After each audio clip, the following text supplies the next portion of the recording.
Any deviation will make the oath invalid. I don't want to name anybody.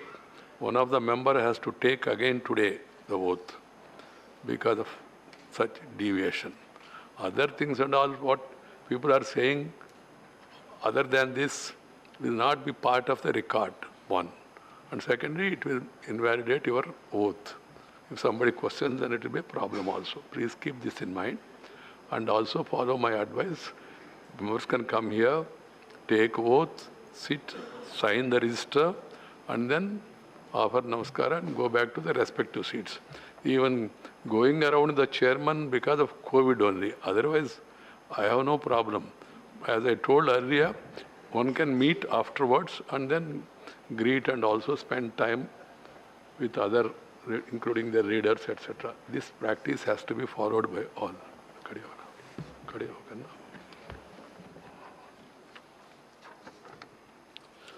Honorable members, I refer with profound sorrow to the passing away of Sri Kishore Kumar Mohanty, Sri Robert Kharshiing and Sri K. Veerappan, former members of this House, and Sri Pandit Shivkumar Sharma, a legendary Hindustani classical musician and Santoor player. Sri Kishore Kumar Mohanty passed away on the 30th December 21 at the age of 63 years. Sri Kishore Kumar Mohanty was born in Jharsuguda district in Odisha in April 1958. An advocate by profession, Sri Mahanti worked assiduously for the upliftment of the poor and downtrodden sections of society and took a keen interest in developmental work in his area. He served as the municipal councillor and also as the chairman of Jharsuguda Municipal Council in 1984 and 1992 respectively.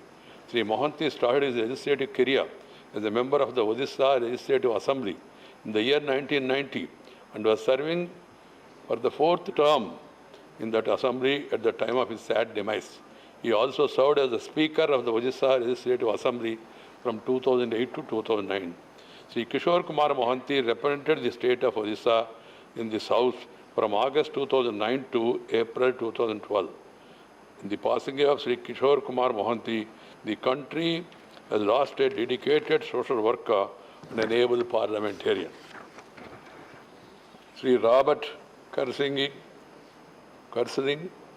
passed away on the 7th of April 2022 at the age of 63 years. Born in January 1959 at Shillong, Meghalaya, Sri Kharshiing was educated at St. Anthony College and Northeastern Hills University, Shillong. A social worker, he was actively involved in politics right from his student days.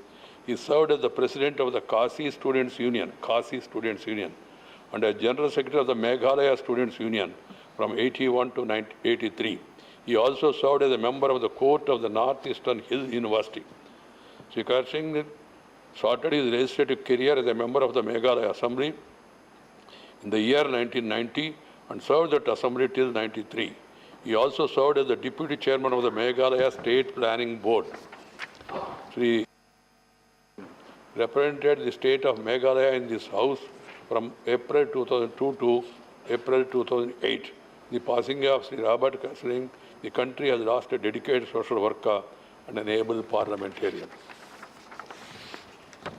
Sri K. Veerappan passed away on the 15th of June 2022 at the age of 76 years. Born in August 1945 at Kottayampalayam in Tamil Nadu, Sri K. Veerappan was educated at the Kandaswamy Kandars College, Vellore, and the Law College, Chennai. An advocate by profession, Sri Veerappan, imbibing the principles of self-respect movement, worked assiduously for the upliftment of the poor and downtrodden sections of society and eradication of untouchability. He was also actively involved for promotion and development of Tamil language.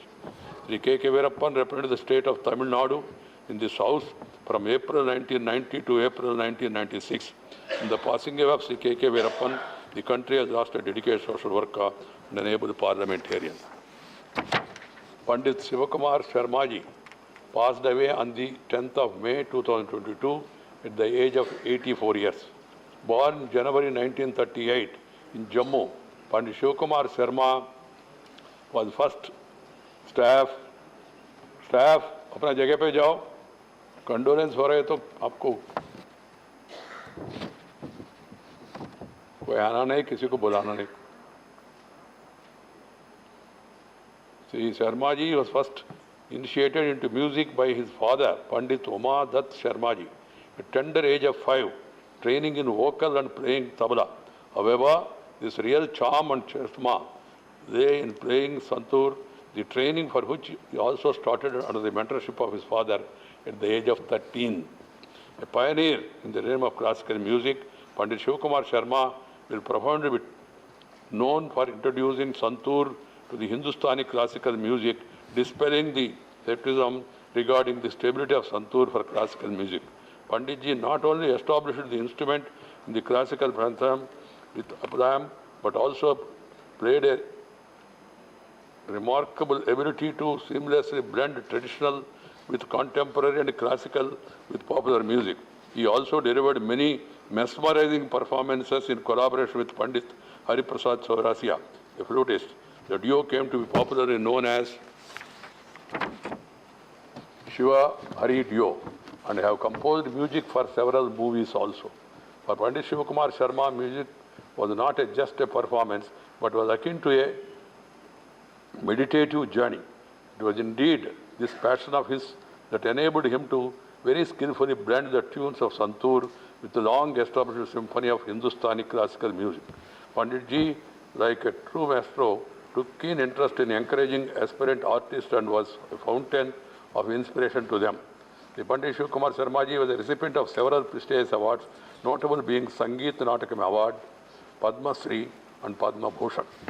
In the passing of Pandit Shivkumar Sharma, the country has lost an outstanding Hindustani classical musician and a pioneer who established new traditions in the realm of Hindustani classical music. His passing away has left an irreparable void in the Indian cultural ethos. Honorable members, I also refer with profound sorrow to the passing away of His Excellency, Sri Shinzo Abe, former Prime Minister of Japan. His Highness, Sheikh Khalifa bin Zayed Al Nahyan, President of the United Arab Emirates and the ruler of Abu Dhabi, and His Excellency Sri Mwai Kibaki, third President of Kenya. His Excellency Sri Shinzo Abe passed away on the 8th July 2022. Sri Shinzo Abe, a member of the House of Representatives of Japan, was a great champion of Indo-Japan relations and shared a special bond with our Honorable Prime Minister. Under Sri Abe's guidance, India-Japan relations underwent an unprecedented transformation into a comprehensive strategic partnership covering a wide range of areas such as industrial competitiveness, investment promotion, skill development, digital partnership, defense cooperation, civil nuclear cooperation, space and cyber security. For his exceptional service in the field of public affairs, Sri Abe was conferred by our government here in India Padma Vibhushan Award in the year 2021. This House also recalls the famous Confluence of Two Seas speech delivered in our Parliament during his visit to India in August 2007 as Prime Minister. In that speech, he stated that India-Japan relationship is blessed with the largest potential for development of bilateral relationship anywhere in the world. Sri Abe has also recently assumed the leadership of Japan-India Association and Japan-India Parliamentary Friendship League, which reflected his deep commitment to further fostering Indo-Japan friendship. Sri Abe served as the Prime Minister of Japan between 2006 to 7, 2012 to 20, and was the longest serving Prime Minister of Japan. In his long political career, he served various key positions in the Japanese government, including as Chief Cabinet Secretary. He shall continue to be widely recognized by the international community for his efforts towards advancing international cooperation for a rules-based regional and global order. His Highness Sheikh Khalifa bin Zayed Al Nahyan passed away on the 13th of May 2022. Sheikh Khalifa will be remembered and admired for his contribution towards the development of the UAE and strengthening of India-UAE bilateral relationships under his leadership. He took great care of the large Indian community in UAE who held him in high esteem. His Excellency Sri Mavi Kibaki passed away on the 21st April 2022. Sri Kibaki served as the President of Kenya from 2002 to 2013. He will always be remembered as a great leader who paid close and friendly attention to India-Kenya relations, which was also manifested in his active participation and Kenya's representation at the India-Africa Forum Summit of 2008 and 2011. We deeply mourn the passing away of Sri Kishore Kumar Mohanty, Sri Robert Kharshiing, Sri K.K. Veerappan, and Pandit Shivkumar Sharmaji. The House also joins bereaved families of the government and people of Japan, UAE, and Kenya in mourning the passing away of His Excellency Sri Shinzo Abe, His Highness Sheikh Khalifa bin Zayed Al Nahyan, and His Excellency Sri Mavi Kibaki. I request members to raise in their places and observe silence as a mark of respect to the memory of departed.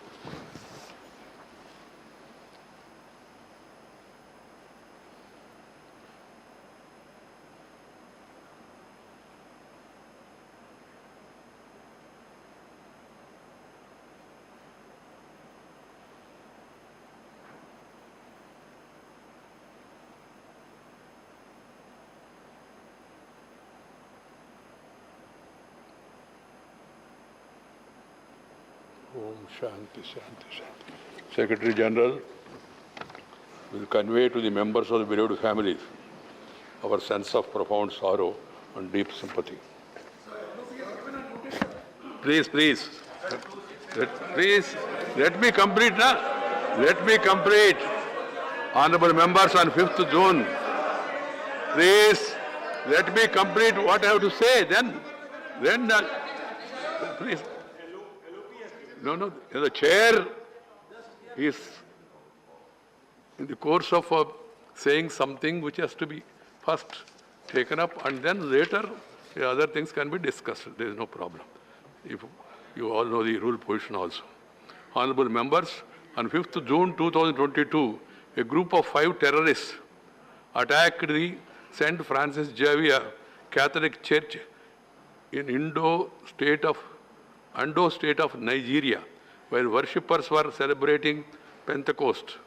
The indiscriminate shooting and explosions reportedly killed 40 persons and left many injured. In another tragic incident, terrorists attacked Gurudwara Dashmesh Pita Sahib of Sri Guru Gobind Sahib Ji in Kabul, Afghanistan on 18th of June 2022, resulting in loss of 2 innocent lives. Honorable members, as you might also be aware, on 22nd June 2022, a massive earthquake struck northeastern Afghanistan, triggering a landslide which resulted in huge loss of lives and damage to property. In the incident, 1,100 persons reportedly lost their lives. 2,000 were injured and almost 10,000 have been rendered homeless. The earthquake has been termed as the deadliest earthquake in Afghanistan since 1998. Given the background of our special relationship with Afghan people, as an immediate measure, Government of India has dispatched 27 tons of relief assistance for distribution in the earthquake-affected region. The loss of precious lives and extensive damage to property in this tragic incidents are indeed painful and unfortunate. This House strongly condemns the act of terrorism committed by the terrorists in Nigeria and Afghanistan and express its heartfelt condolences as well as deep sympathy and sorrow on the losses suffered by the people of these countries and reiterates India's stand of solidarity with them. I request members to raise in their places and observe silence to mark as a respect to the memory of these people who lost their lives.